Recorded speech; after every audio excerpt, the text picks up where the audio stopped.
that is the revolution that's going to be taking over next. And we're in the process of, in the early stages of watching that happen. So what happens at the moment of death?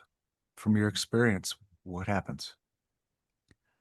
When a person's body dies, and the death process takes some time, some people go through the death process and come up almost to the threshold of leaving the body behind, but then they are brought back to life. And that's only happened since about 1969, when people could be recovered if they had had a heart attack or something else that would be a sudden illness that would result in their passing.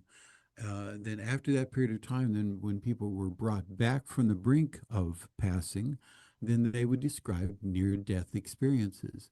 And the near-death experiences are when their minds are released from the body and they come into a state of mind in which they're having experiences of their loved ones who have passed on before them, and they come in and they have the experience of this wonderful radiant divine being who comes and speaks to them, and conversations about coming back to earth.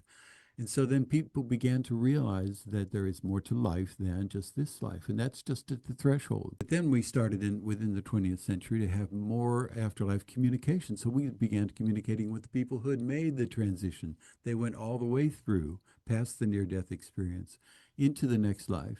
And then they started communicating to us, and they're very anxious to communicate and tell us what's going on there. We have now 15 methods of afterlife communication that are highly successful. People are using them daily. Anyone can use them. We teach people how to use them. And some of them are done by psychotherapists who can put their people into a state of mind in which they have afterlife communications. And those are the ones that are 98% successful. Others, we teach them through hypnosis, that they can learn self-hypnosis and go into a state of mind in which they can have these communications. So what's happening today is that individuals, ordinary people, are having their own afterlife communications with their loved ones now living in the afterlife. And that then has caused a new revolution. And that revolution now is helping people to understand that there's much more to life than just what we see, that we are much more than the body, and that we continue to live after the body dies. And that is the revolution that's going to be taking over next. And we're in the process of, in the early stages of watching that happen.